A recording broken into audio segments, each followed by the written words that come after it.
인권운동가이자 특히 흑인 인권운동가이자 1964년도 노벨 평화상을 받으셨던 마틴 루터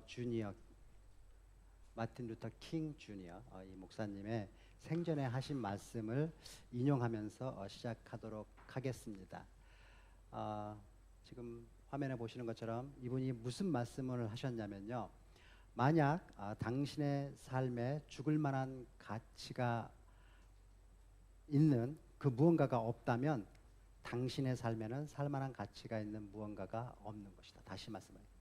만약 당신의 삶에 죽을 만한 가치가 있는 무언가가 없다면 당신의 삶에는 살만한 가치가 있는 무언가가 없는 것이다. 우리 아이들이 절대로 영어로 읽지 말라 그랬는데 한번 영어로 한번 읽어보겠습니다. If you have got nothing worth dying for, you have got nothing worth living for. 사랑하는 여러분, 만약 마틴 루터 킹 목사님이 하신 이 말에서 여러분들의 가슴에 뭔가가 이렇게 탁 와닿는 것이 있다면요. 만약 그렇다면 제가 여러분들에게 한번 물어보겠습니다. 여러분의 삶에는 죽을 만한 가치가 있는 그 무언가가 있습니까? 이런 질문을 하면요, 꼭 예, 있습니다. 이렇게 대답하는 분들이 있습니다. 저에게는 제 목숨보다 소중한 아내가 있습니다. 이렇게 저를 포함한 많은 남편들이 대답을 합니다. 근데 문제는 뭐냐면은 그렇게 답하는 남편들의 아내들도 그렇게 답을 하냐라는 것이죠. 슬프게도 절대 그렇지 않습니다. 그 아내들은 대부분 아내들이 나에게는 내 목숨보다 소중한 남편이 있습니다 라고 대답하지 않고요, 내 목숨보다 소중한 자식이 있습니다 이렇게 대답을 합니다. 예, 좋습니다. 맞습니다. 가족, 특히 이 자식은 내가 죽을 만한 가치가 있는 그런 존재입니다. 그런데 그런 가족 말고 내 삶 속에 내 생명을 내어놓을 만한 그런 가치 있는 무엇인가가 있냐는 말씀입니다. 여러분, 자, 이 심오한 질문을 생각하면서 자기 옆에 있는 분에게 한번 진지하게 한번 물어보시죠. 진지한 질문이니까 진지한 표정으로 옆에 있는 분의 눈을 한번 이렇게 쳐다보면서 제가 하는 대로 따라서 한번 물어보겠습니다. 권사님, 물어보십시오. 뭐라고 물어보십시오. 왜 사세요? 한번 물어보겠습니다. 왜 사세요? 옆에 있는 분에게 한번 물어보시겠습니다. 왜 사세요? 여러분, 이거 진짜 굉장히 중요한 질문입니다. 무엇 때문에 사세요? 무엇을 위해서 살아가고 있습니까? 사랑하는 여러분, 우리가 왜 사는지, 우리가 사는 목적, 우리가 사는 이유, 여러분, 그게 바로요, 사명이에요. 사명은 우리가 사는 목적이자 이유입니다. 예전에 우리 청년 대학생들이 생일 맞은 친구들을 위해서 생일 축하 노래 부르면서 친구들 놀린다고 노래를 이렇게 부르더라고요. 생일 축하 노래를 가사를 바꿔갖고 왜 태어났니 왜 태어났니 이렇게 막 노래를 부르는 거예요. 근데 이게 처음 들을 때는 되게 웃겼거든요. 그런데 계속 듣다 보면요, 슬퍼지고 우울해집니다. 그래서 아무리 장난이라도 그렇지, 이 축복받아야 될 이 태어난 날에 사람을 그렇게 기죽이고 우울하게 만드는 그런 노래 부르면 안 된다라고 이렇게 말을 하곤 했었어요. 그런데요, 어느 날 또 아이들이 그런 생일 축하 노래 왜 태어나니 이렇게 노래를 듣다가 제 생각이 바뀌었어요. 왜냐하면요, 이게요, 이 가사가 굉장히 복음적이라는 것을 깨달았기 때문이에요. 왜 이 가사가 복음적이냐면요, 네가 태어난 날에 하나님께서 너를 지어서 이 땅에 보내신 그 이유, 그 목적, 그 사명을 기억하라고 강력하게 권면하는 가사이기 때문이에요. 얼마나 복음적인 가사입니까? 왜 태어났니? 사랑하는 여러분, 오늘 본문 이 사도 바울이 이제 제 3차 선교 여행을 마무리하는 장면입니다. 이 3차 선교 여행을 마무리하면서 에베소에 있는 장로님들을 이렇게 불러 모아놓고 지금 고별 인사를 하는 장면이에요. 여기서 사도 바울은 왜 자신이 이 땅에서 숨쉬면서 살아가고 있는지, 자기 존재의 이유가 뭔지를 분명하게 밝히는 이 사명 선언을 합니다. 우리 같이 오늘 본문 24절 이거 다시 한번 읽어보겠는데요. 이것을 사도 바울의 사명 선언이 아닌, 사도 바울의 이야기가 아닌 내 이야기다 생각하고, 내 사명 선언이다라고 생각하고 한번 다시 한번 그렇게 내 언어로, 내 목소리로 한번 같이 24절 한번 읽어보겠습니다. 내 이야기입니다. 자, 읽겠습니다. 시작. 내가 달려갈 길과 주 예수께 받은 사명, 곧 하나님의 은혜의 복음을 증언하는 일을 마치려 하면은 나의 생명조차 조금도 귀한 것으로 여기지 아니하노라. 여러분, 자신의 생명조차도 귀하게 여기지 아니할 그 무엇, 그것이 복음 전하는 일인데, 그것이 바로 이 사도 바울의 사명이었다라는 말씀입니다. 내가 이 땅에 태어난 이유, 내가 존재하는 이유가 바로 그것 때문이라는 거예요. 복음 전하는 일, 복음을 증언하는 일, 그게 내가 살아가는 이유라고 사도 바울은 선포합니다. 여러분, 이렇게 자기 사명을 선포하고 그 사명 가운데 살아가는 사람들의 모습은요, 그렇지 않은 사람들과 달라도 뭔가가 다릅니다. 이렇게 사명을 가지고 살아가는 사람은요, 멋있어요. 멋있습니다. 사명자는요, 세상적으로 가진 것 별로 없이 그렇게 살아가는데도 그 모습이 멋있어 보이고요, 그렇게 존경스럽게 보일 수가 없어요. 우리가 많은 선교사님들의 삶을 보면서 우리가 그걸 느껴요. 목숨을 내놓고 생명이 위험한 그런 오지에 가서 복음을 전하는 그런 선교사들의 삶을 보면은 세상적인 욕심과 욕망 다 내려놓고, 그래서 가진 것 하나 없이 그렇게 살아도 그렇게 멋있어 보이고 또 존경스럽기 그지없습니다. 여러분, 사도 바울은 자신의 목숨을 아끼지 않을 만한 그런 삶의 이유를 가지고 내가 달려갈 길을 달려가고 있다고 선포합니다. 얼마나 멋집니까? 이렇게 자기의 삶의 이유를 알고 달려가는 사람의 모습은 정말로 멋지고 아름답습니다. 그러나 여러분, 어떤 사람은요, 진짜 열심히 사는데, 열심히 달리는 그 인생길을 걸어가고 있는데, 열심히 인생을 살기는 사는데 그 달리는 방향이 정반대를 향해서 달리는 경우도 있습니다. 그 옛날 사도 바울의 인생이 그랬어요. 그는 젊은 날 오늘 본문에 나오는 이 바울과 정반대의 방향을 향해서 달리던 사울의 인생을 살았습니다. 그때는 젊은 날 이 사울은 예수 믿는 그리스도인들을 너무너무나 싫어하던 그런 사람이었어요. 그래서 그는 예루살렘에서 수많은 예수 믿는 이 그리스도인들을 잡아다가 감옥에 쳐넣고 핍박했습니다. 그는 저 멀리 있는 다메섹까지 그리스도인들을 잡아 죽이기 위해서 달려갔던 그런 사람이었어요.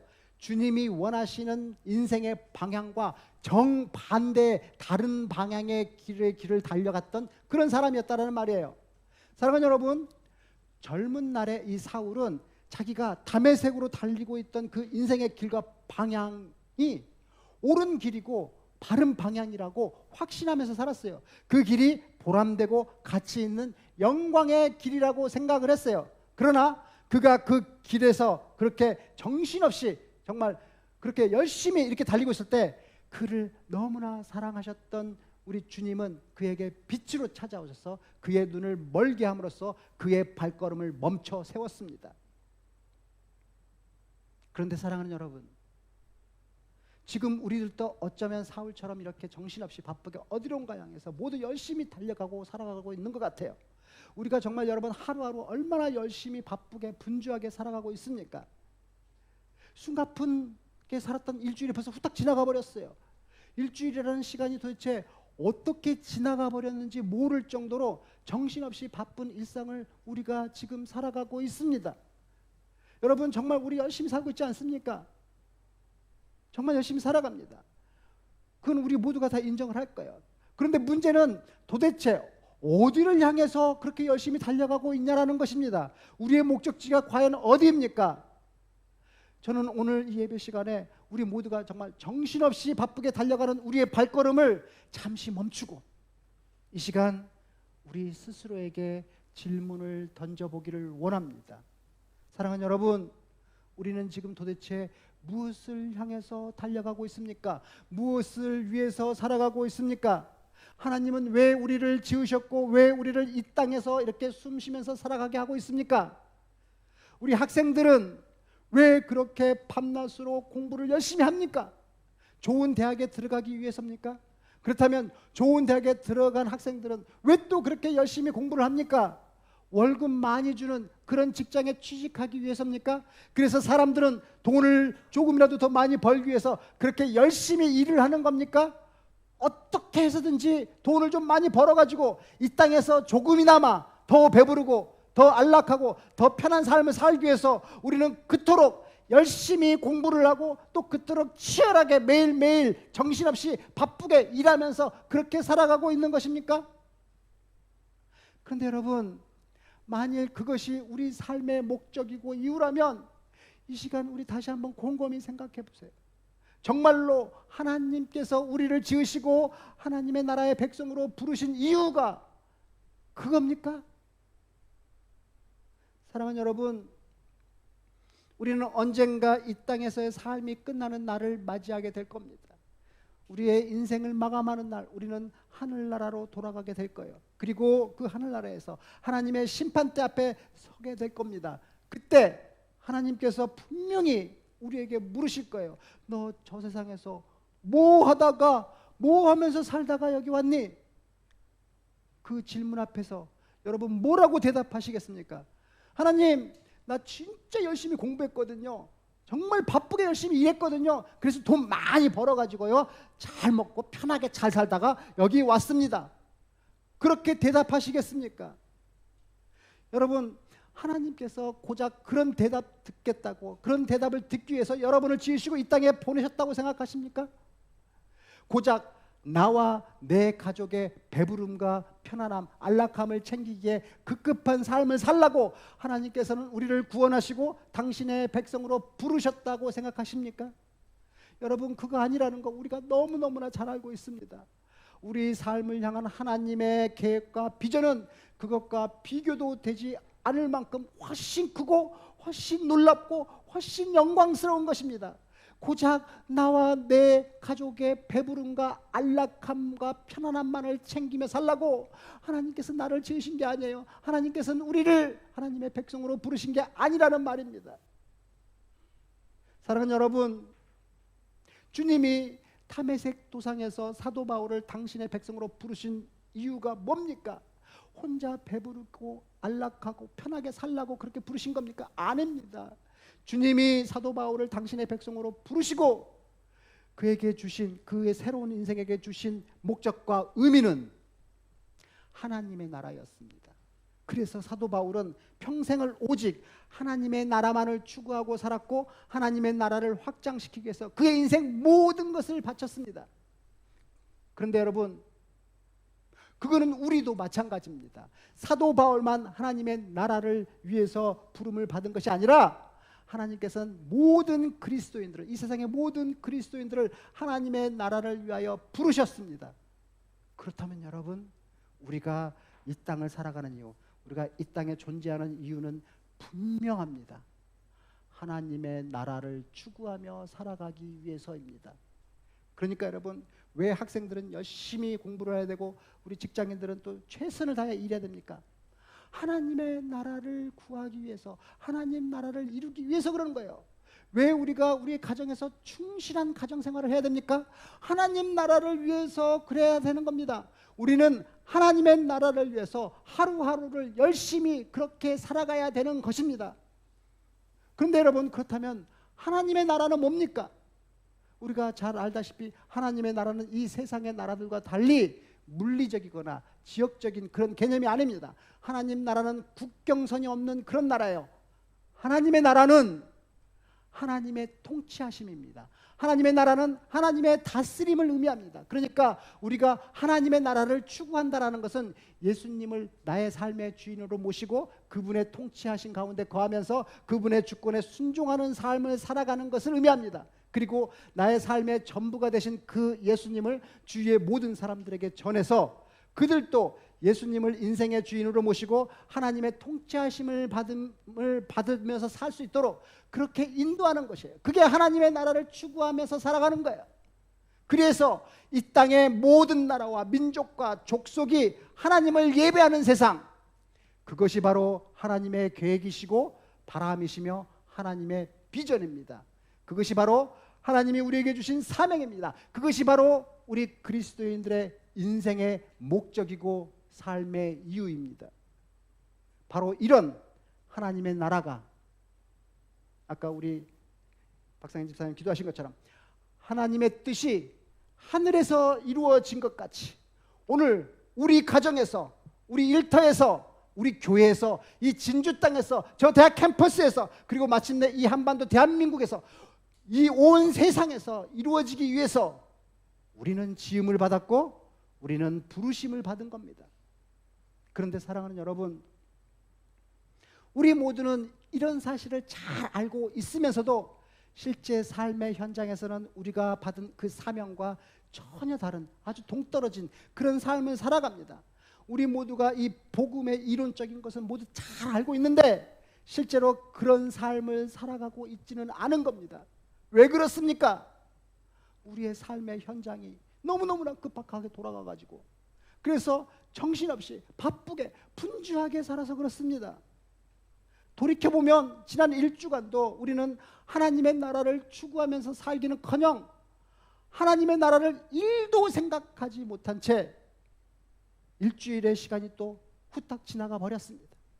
이 세상에서 너무나 숨가쁘게 이리 뛰고 저리 뛰고 정말 우리의 생계 문제를 해결하기 위해서 그렇게 뛰어다니다 보니까 나의 본연의 목적은 상실해버린 채 정말 주객이 전도된 그런 삶을 산 겁니다. 어쩌면 우리는 이렇게 예배 드릴 때 우리 마음에 새겼던 이 하나님의 나라를 저 예배당 문을 열고 나가는 순간, 세상에 나가는 순간 모두 다 잊어버리고 오직 먹고 살기 위해서 순간순간을, 하루하루를 그렇게 애쓰면서 살아가고 있는지도 모릅니다. 사랑하는 여러분, 이렇게 인생 본연의 목적을 상실해버린 채 그저 먹고 살기 위해서 열심히 살아가는 오늘날 우리 한국 그리스도인들의 삶을 잘 비유해주는, 비유로 묘사해주는, 비유로 설명해주는 그런 영화 한 편에 있습니다. 그 영화 제목이 극한 직업입니다. 극한 직업. 올해 초에 개봉한, 그래서 1000만 관객을 대박을 터뜨린 이 영화, 여러분도 많이 보셨으리라고 생각합니다. 여러분, 이 영화의 줄거리 이렇습니다. 5명의 강력계 형사들이 한 팀이 돼서 한 가지 목적을 가지고 수사를 펼칩니다. 다 이 내용 아시죠? 그들의 목적은 이무배라고 하는 우리나라 최대의 마약상을 검거하는 거예요. 이 이무배라고 하는 이 조직의 두목이 감옥에서 출소를 했는데 그가 마약 거래를 하고 있다는 이 정보가 입수됩니다. 그래서 수사팀이 그를 체포하기 위해서 쫓아다니는데 그가 좀처럼 모습을 나타내지 않는 거예요. 그러던 어느 날 그의 부하들이 아지트로 삼고 있는 건물을 발견해요. 그래서 그 근처에서 이 수사팀들이 잠복 근무를 하게 됩니다. 그런데 아무리 기다려도 이 이무배가 나타나지 않는 거예요. 그런데 그렇게 계속 같은 장소에서 잠복 근무를 하고 있으면 그 부하들이 저들이 눈치를 채고 그 아지트를 옮길 수 있을 것 같아서 이 수사팀이 한 가지 기발한 아이디어를 생각해냅니다. 그 아지트 건물 바로 건너편에 있는 치킨집, 그 치킨집이 너무너무 장사가 안 되는 거예요. 그래서 수사팀이 아주 싼 가격에 그 치킨집을 인수해가지고 잠복 수사의 본부로 이용하기로 한 거예요. 이무배가 언젠가는 나타나겠지 하는 그런 소망을 가지고요. 그런데 그 5명의 수사팀 형사들 중에서 기가 막히게 맛있는 갈비집 아들이 있었던 거예요. 그래가지고 그 갈비집 아들이 만들어낸 이 양념 갈비 치킨이 너무너무 맛있다라는 입소문이 막 나기 시작하면서 손님들이 막 모여들기 시작합니다. 그래갖고 장사가 아주, 치킨집 장사가 아주 너무너무 잘 되는 거예요. 한마디로 치킨집이 대박이 나버린 겁니다. 이번 주에 우리 형평 돈가스 대박 난 것처럼 대박이 나버린 거예요. 그래서 처음에는 범인을 잡기 위해서 그 치킨집을 인수했는데 이제는 장사를 하느라고 이 수사팀 모두가 다 정신이 없습니다. 그러던 어느 날 그토록 기다리던 그 이무배가 나타납니다. 자, 여러분, 이 이무배가 나타난 그 순간 그 다음 일이 어떻게 벌어졌을까요? 지금 영상 준비되어 있습니다.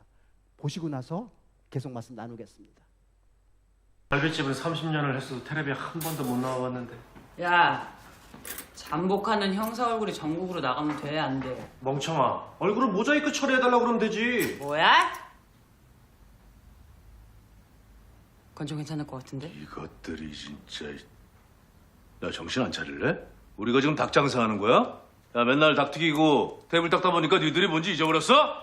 야, 그럼 아예 이참에 사표 쓰고 본격적으로 닭집을 차리던가, 이 새끼들아. 지금까지 이런 맛은 없었다. 이것은 갈비인가 통닭인가? 예, 수원 왕갈비 통닭입니다. 아, 단체요? 30, 예, 가능합니다. 예. 아, 예.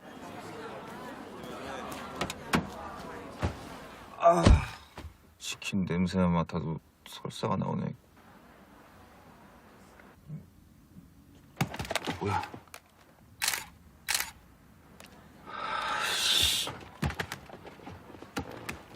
시아나 출연심, 시아나 출연심. 아씨, 여기요, 사장님. 예, 갑니다. 예, 가요. 예. 여기요, 사장님. 여기요. 야, 아, 나.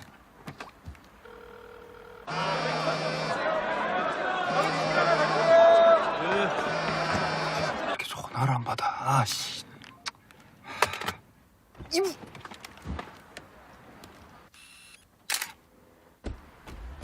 뭐야, 씨.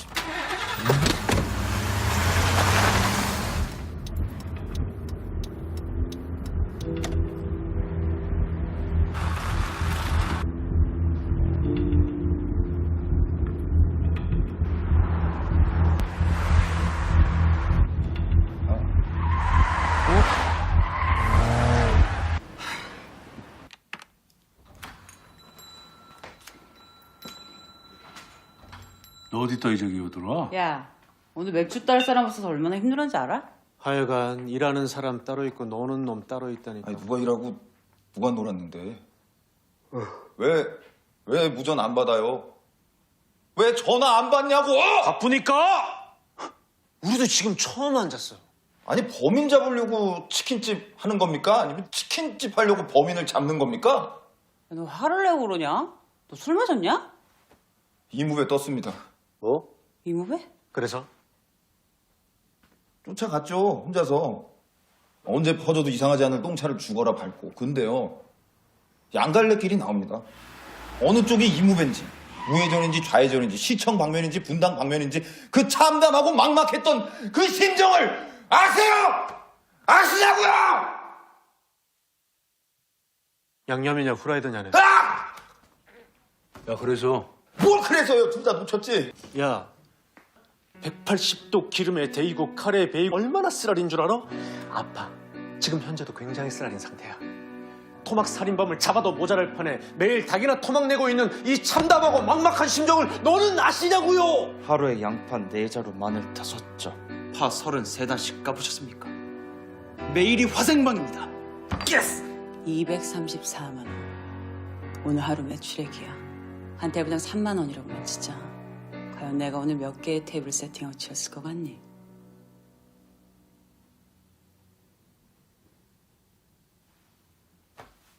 소름 돋아. 아니, 그러니까요. 장사해서 돈 벌려고 그러는 거 아니잖아요. 왜 최선을 다하는데? 왜 자꾸 장사가 잘 되는데? 여러분 어떻게 생각하십니까? 슬프게도 꼭 우리 모습을 보는 것 같지 않습니까? 하나님께서는 우리에게 너무나 고귀한 사명을 주셨는데 언제부턴가 우리는 그 본연의 삶의 목적을 상실해버린 채 하루하루 그저 먹고 살기 위해서 너무나 바쁘게 살아가고 있는 것 아니냐는 말씀입니다. 여러분, 우리는 매일 그렇게 너무나 정신없이 너무나 숨가쁘게 살다 보니까 도대체 내가 왜 달리고 있는지 잊어버렸습니다. 그냥 바쁘고 분주하게 달리다 보니까 우리의 삶의 목적과 수단이 쭈개기 전도되어 버렸어요. 저는 이 영화에서 이 대목이 가장 인상적이었어요. 수사팀이 치킨집 장사가 잘 돼서 정말 정신없던 어느 날 드디어 보신 것처럼 이무배가 나타납니다. 수사팀이 그렇게 기다리던 바로 그 결정적인 순간이었어요. 그러나 그 이무배를 발견한 형사가 아무리 무전기로 연락을 하고 아무리 전화로 막 해도 그 아무도 응답하지 않습니다. 그래서 이 형사 혼자 이무기를 쫓아가 했고 결국 추적에 실패하고 맙니다. 그런데 그렇게 실패한 이 형사가 큰 실망감을 안고 치킨 가게로 돌아왔을 때 치킨 가게에 있었던 그 동료들이 뭐라 그러겠습니까? 하여튼 일하는 사람 따로 있고 노는 놈 따로 있다니까. 그 말을 들은 이 형사가 너무너무 화가 나서 외칩니다. 지금 누가 진짜 일하고 있고 누가 진짜 놀고 있는데 이무배가 나타나고 무전을 했는데 전화를 했는데 왜 아무도 응답하지 않나고요? 지원군이 없어가지고 눈앞에서 범인을 놓쳤냐 했던 그 참담한 심정을 아시냐고요? 여러분, 그가 그렇게 원망의 소리를 지르자 그 수사팀 동료가 뭐라고 대답했는지 기억하십니까? 뭐라고 대답했습니까? 그 동료가 했던 그 한마디가 비수처럼 제 가슴에 꽂혔습니다. 뭐라 그랬습니까? 바쁘니까! 바쁘니까! 우리도 지금 금방 처음 앉았어. 오늘 우리가 얼마나 바빴는지 네가 알아? 180도의 기름에 데이고 칼에 베이고 얼마나 쓰라린 줄 알아? 아파. 지금도 아프다고. 굉장히 쓰라려. 내가 오늘 몇 개의 치킨을 튀겼는지 네가 알기나 알아? 내가 오늘 양파를 몇 개를 깎고 대파를 몇 개를 깠는지 매일이 화생방이야. 오늘 매출액 234만 원. 내가 얼마나 많은 테이블을 세팅하고 그것을 치웠는데 네가 그렇게 바빴던 우리들의 이 참담한 심정을 네가 아냐고. 나도 바쁘다고. 나도 바쁘다고. 이거 왜 이래? 여러분, 그러니까 그 형사가 뭐라고 답합니까? 와, 소름 돋아. 와, 소름 돋아. 사랑하는 여러분, 혹시 이와 똑같이 소름 돋는 사건들이 우리 삶 속에서 그대로 재현되고 있지는 않습니까? 우리 인생의 본연의 목적은 상실해버린 채 그냥 정신없이 세상 속에서 너무나 바쁘게 분주하게 그렇게 방향 감각 없이 살아가고 있는 거 아니냐는 말씀입니다. 사랑하는 여러분, 사명자는요, 자기를 부르신 이유와 목적을 절대 잊어버리지 않습니다. 그래서 그들은 아무리 바빠도 자기를 부르신 분과 매일 만남을 가지고 그렇게 홀로 독대를 하면서 자기가 받은 그 사명을 돌아보는 시간을 가집니다. 아무리 바쁘고 힘들어도 하나님과 독대하는 혼자만의 시간을 매일 갖는다는 말입니다.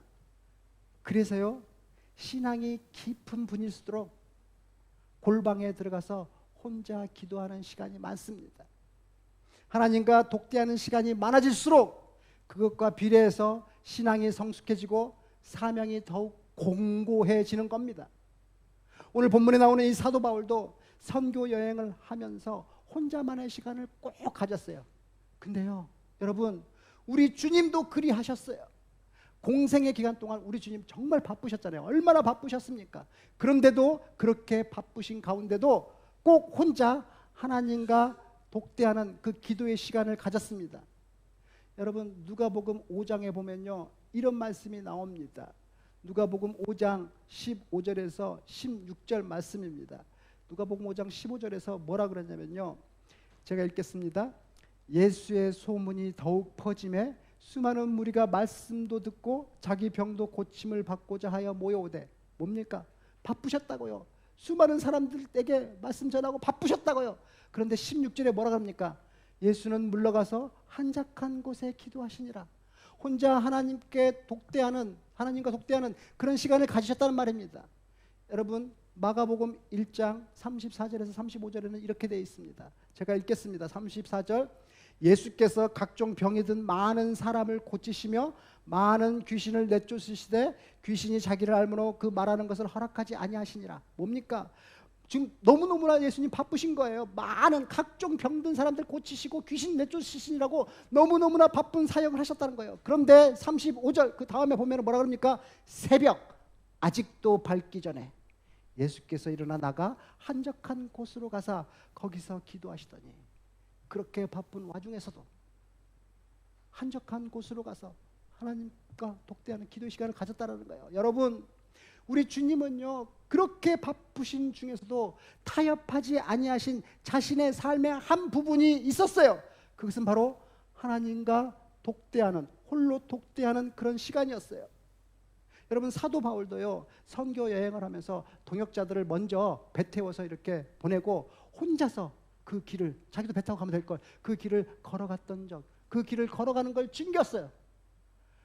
건강을 위해서 길 걷는 거 즐겼다라는 게 아니라는 거예요.